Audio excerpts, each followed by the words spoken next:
I read 14 books this month. 14! And no, I still don't know how I did it. I read all of these, as well as, oh Christ, an ebook and an audiobook. How am I meant to lift these? Oh, no, no, no, no, no, no, no, no.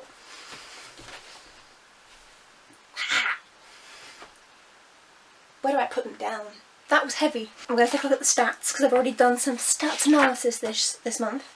This has been my best reading month so far of the year. I read 3,981 pages.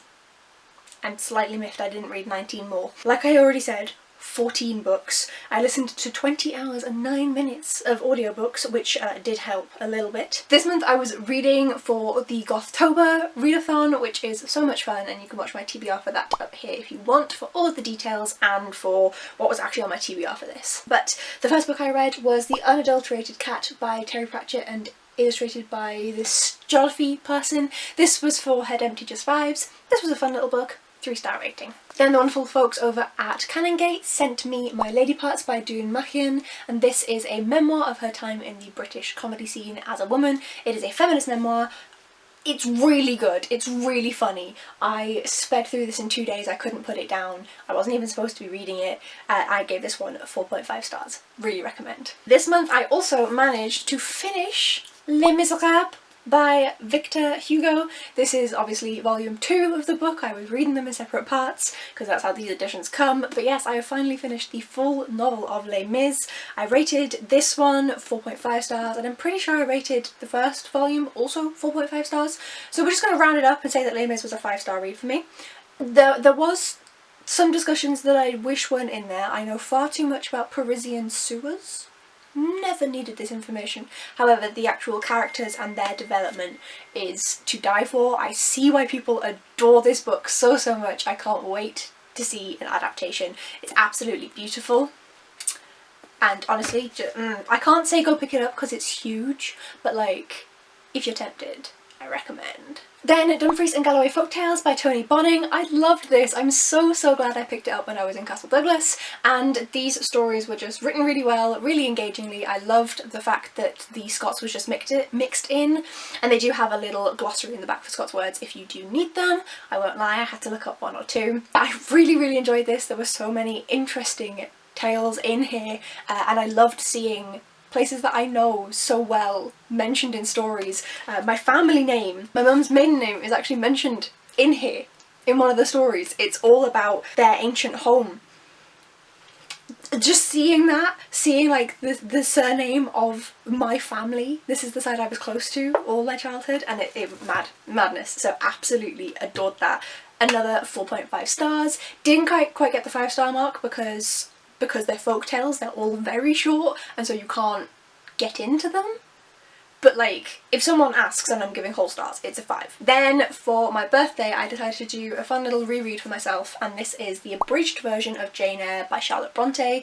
This is the version that I read when I was a child. This is a 5-star reread for me. I adore this. I have read the full Jane Eyre. I read it when I was around 19, but this one is just, having gone back to it now for the first time after having read the full one, it does it brilliantly. It obviously is intended for children, obviously everything about that. My dad keeps texting me, "Go away, papa," but it's just done so well. It's shortened so beautifully, the illustrations are very nostalgic for me. This is what made me love Jane Eyre. Then a book that I buddy read with Eleanor from Enriquez, and that is Our Share of Night by Mariana Enriquez. We both got our copies of this book from Waypoint Books in our full moon boxes.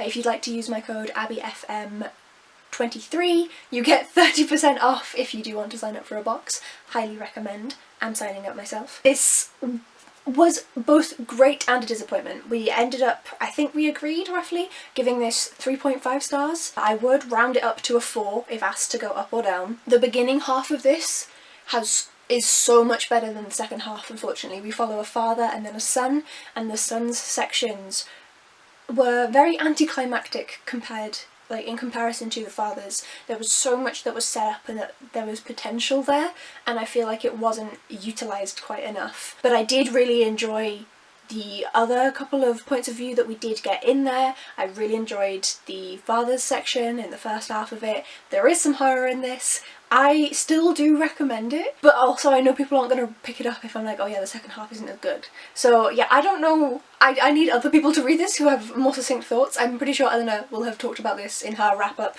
when her wrap-up goes up, so she will be linked in the description box. It's a very interesting one. Like, I loved certain parts of it, but then was slightly disappointed by the end. But 3.5 stars, like I said, I would round it up to a 4 if I was asked. Then Abhorsen by Garth Nix, the ending of the original Abhorsen trilogy, starting with Sabriel. I enjoyed this one. I ended up giving it 4 stars. I also enjoyed the kind of misdirection that was then revealed to the reader before the actual characters in the book.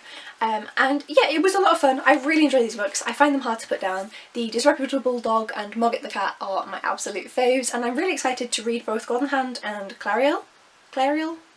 Really enjoying the Sabriel series. I'm very glad that I'm actually finally getting around to it. Then for the ebook that I read this month, and that was Minor Detail by Ariana Shibli. This is a book by a Palestinian author that was supposed to be winning the Frankfurt Book Fair Award, and instead they just decided to cancel it because they were like, oh no, the war.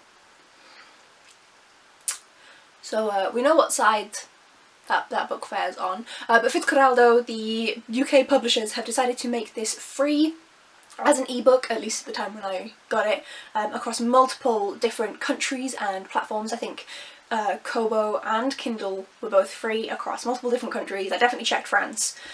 So I do recommend checking out to see if you can get it for free, because obviously then it's a steal, but I also will be buying a physical copy of this for myself. Not only is it an important read, especially, I was going to say right now, but this has been going on for decades, but like, you know, it's a very important read, very good to dive into and get some more cultural context, but on the same level it is so beautifully done. It's split into 2 halves. The first half follows the general, the leader of this battalion of troops from the IOF, the Israeli occupation force, and they have captured a young Palestinian woman, and it's essentially about their treatment of her, but following from the general's point of view, and he clearly does not think he has done anything wrong, which is fascinating, because you can see every time he does something wrong, you can see the steps that he takes that are not the right steps, you can see what is happening to this young woman. There are content warnings galore for this, including SA. They will be in the description as always. And so you can see from his point of view that he thinks nothing wrong is happening here. And then the second half of the book is in the modern day. This first half was back at the original occupation point, back in the 40s.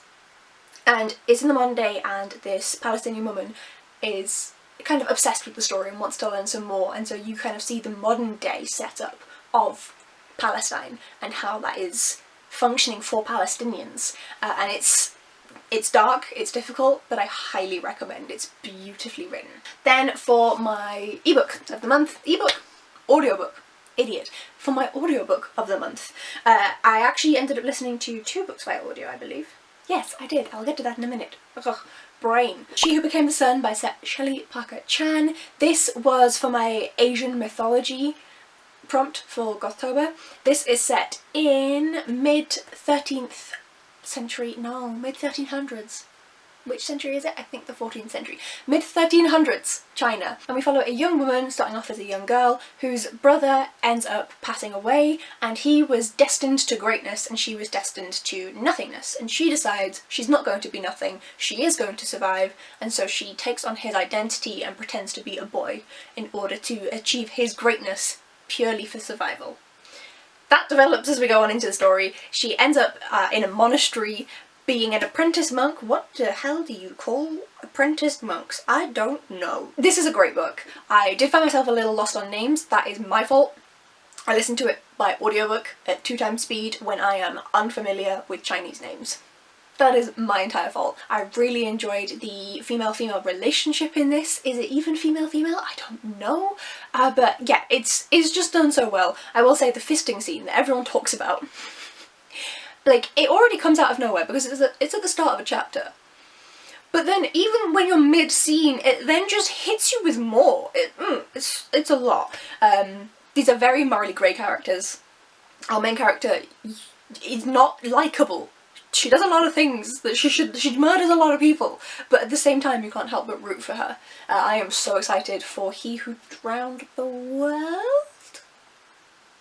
I don't know what it's called, but the second book in the duology, I'm very excited for that. That's just been released in hardback, so I'm going to wait until it's out in paperback and then grab that, and then probably buy the audiobook as well and listen to it, because that's who I am. I should have said, this is a 4-star. Then next, When Women Were Dragons by Kelly Barnhill. I just put this because I needed it for a prompt. I didn't think I was going to enjoy it. I got it for free in one of Olivia's unhauls and I was like, should I accept? Yes, 5 stars. This book is absolutely amazing. It is all about feminism, patriarchy, it has dragons in, essentially women tending to be, when they're like stressed, overworked, over-pressured to be perfect women under the patriarchal viewpoint, then just turn into dragons. And they have freedom because they are too big and too powerful to be told what to do. I will say the author, as far as I'm aware, is a cis woman, and she does touch on the identity and the possibility of trans people and how they would like react to this dragoning.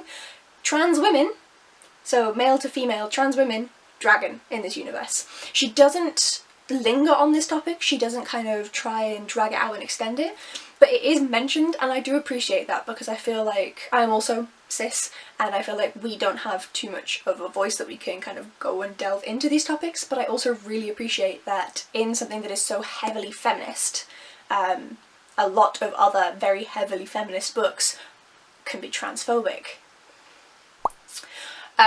But this one very clearly is like, no, it's not. Anyone who is female, and actually some males who identify as male and who were born as male, they also occasionally transition. I do appreciate that that is in there and it's like canonical in the universe, that happens. It's cool, it's normal. I also really enjoyed that at the end of some chapters we got some like, they were essentially like scientific excerpts or like newspaper articles, and so you get to learn a little more about the universe and about some of the people that we're interacting with without just having it told to you, even though it's not as like in your face as them saying it to the character and it being boring. Instead you kind of get to learn it through reading the articles.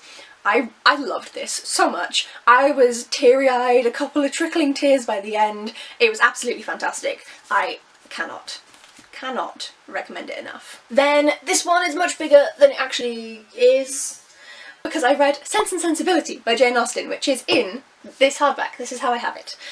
So I'm gonna switch to this hand to hold it up. Sense and Sensibility was, before I read it, it was touted as essentially like the pre-draft to Pride and Prejudice.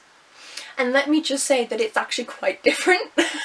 The characters, the female characters, especially like the mother, is a lot more likeable. The sister dynamic between, there are 3 sisters, you may as well ignore one of them. The younger sister is irrelevant, but the 2 older sisters have such a fantastic sisterly dynamic, and I adored seeing them care for each other. I do think that the majority of the men in this book are trash, especially the love interest, and then the other love interest. The Colonel is the only good man in this book. Yeah. Lots of trash men, but I did still end up enjoying this one. I ended up giving it 4 stars. I really enjoy Jane Austen's writing, which I did not expect before ever reading any of her books, just because obviously they're all about romance, but they're also about women, like, having autonomy and being themselves, and they're just beautifully written. There's a reason they're classics. I loved it. 4 stars. A book that I loved and gave 5 stars is Family Law by Elizabeth Acevedo. This was very kindly sent to me, once again, by Canongate Publishing. I am quite behind on reading this one. Unfortunately, slump combined with like brain slump meant that this one wasn't happening, but I'm very glad that I finally got to read this. I was in tears by the end. 5-star read. This one we are following multiple different points of view across a load of Dominican American or just Dominican women. Some of the members of this family are born with magic, and the main member that we're following, she has dreams, and so she knows when people are going to die, and she has, you know, predicted people's deaths all throughout her life. She's now older herself, and she decides with no warning that she wants to plan a wake for herself. All of her family are trying to figure out, has she had a dream? Does she think she's going to die? Or is she just wanting some attention? This is not magical, it's contemporary with magical twists. Be aware of that going in, but I still really enjoy that kind of aspect of what I consider fantasy, even though I will put it on my contemporary shelf. And this is just beautifully written. It's Acevedo's first foray into adult writing, and boy does she deliver. I read everything from her apart from with the Power on High, is that what it's called? The cooking one. The cooking one. I have read everything apart from that one and really, really enjoyed it. I'm in love with this, it's so good. Everything she does is beautiful. I swear to God, this woman is a gift to society. Then the last physical book I read was Days of Blood and Starlight by Laini Taylor. This is the second book in the Daughter of Smoke and Bone trilogy, and I picked up the first one years ago. I was very, very behind on picking this one up, and I did end up actually enjoying it. This is covering my star rating. 3.5. I did end up enjoying it. I really enjoyed seeing the human world and the kind of demon angel world overlapping, but I did think that it was a bit laboured at points, and there was one point where so I sectioned this off and read about 50 pages each day, 50-60 pages each day, and so I read a chapter and then it was the end of that day's section. It was the worst possible space for me to stop because I was angry with this book. I was like, what the hell do you mean you've done this? I won't spoil it, but I was like, how dare you do this and think that the reader's gonna be... It's fine, they resolve it in like the next chapter. But that's where I stopped, and then I didn't want to pick up the book because I was so angry with it. So, don't be like me if you're annoyed with it. Just read another couple of chapters. The chapters are like 4 pages, so that's reasonable. Read another chapter or two.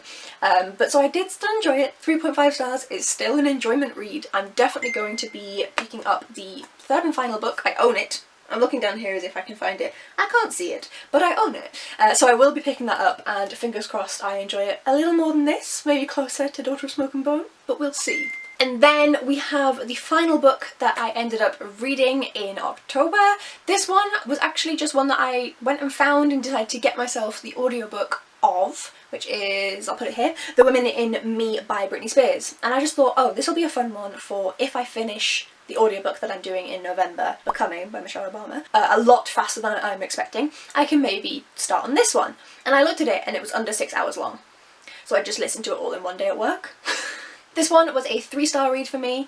I think that it was really interesting and great to hear from Spears' own point of view. She had a really rough upbringing. It was weird because a lot was held back, and I don't want to criticise Britney Spears for this because obviously literally the whole thing of her having that breakdown was that everything was in public and she didn't like it. So I'm not going to criticise her for that in the slightest, but I do think that the ghostwriter who actually compiled this all together could have done so much of a better job. There were details in here where we are very clearly given all the information that we need to kind of come to some judgments ourselves, but we could have done with more actual just details in the writing. The ghostwriter could have put so much more effort into actually fleshing out these scenarios and actually writing about them properly, rather than it was very glossed over. And again, it's like finding that balance between, yeah, it's really glossed over because she doesn't want to go too deep into her personal life, fair, but also it was just too much, and also the writing wasn't great.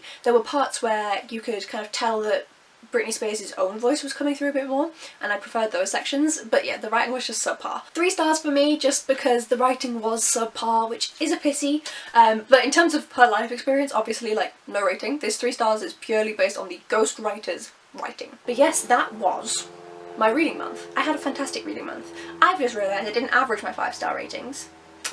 My ratings for this month. I think it's going to be around a 4, but I will put it on screen here. This is my average rating for the month, which is fairly high. Like, I had a couple 3s and 3.5s, and yet I still ended up that high. Very happy with that.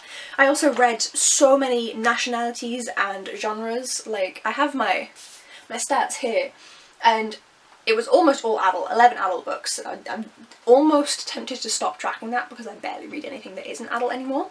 But like, I read from 1, 2, 3, 4, 5, 6, 7 different genres. 7. That's quite a lot. 3 of them being classics. Also quite a lot. So I was having a great month. Not including the audiobook and the ebook that I don't own physical copies of, yet at least. This was my reading month. It was amazing. I am never going to have this good of a reading month ever again in my life. Oh my god. Now I have to put these down again. Oh, it's so heavy. Ah! I did it. But yeah, so let me know what your favourite book of October was. I am torn between Where Women Were Dragons and Family Law, because both of those are fantastic and both of them are like feminist books with magic in, but also set in the real world. And they're also both green. I feel like there's a vibe here. Let me know what your favourite was and if I should pick it up. I am definitely not going to do this well in November because November is non-fiction November, and non-fiction is a lot slower for me to read. So, do not expect this again. There will be no door kicking down in November, but hopefully I will still have a good reading month. If you'd like to see how I do end up reading, then you can hit the subscribe button down below, or if you'd like to see what I'm planning to read for November, it's up in the cards for you. Thank you so much for watching, folks, and hopefully I will see you in the next one. Bye!